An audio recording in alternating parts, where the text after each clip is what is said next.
மாதவி, கோயிலுக்கு போயிட்டு வந்துடுமா?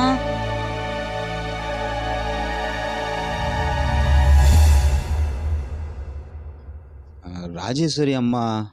நான் தான்ப்பா. மாதவி என் மருமவ தான்ப்பா. நான் அவங்க தாய் மாமம்மா. மாதவியோட தாய் மாமனா? அவ அனாதைன்னு சொன்னா. இல்லம்மா, அப்பா அம்மா இல்லாம செல்லம்மா வளர்த்திட்டேன். அவ யாருக்கிட்டையும் சொல்லாம வந்துட்டாமா. அப்படியா? மாதவி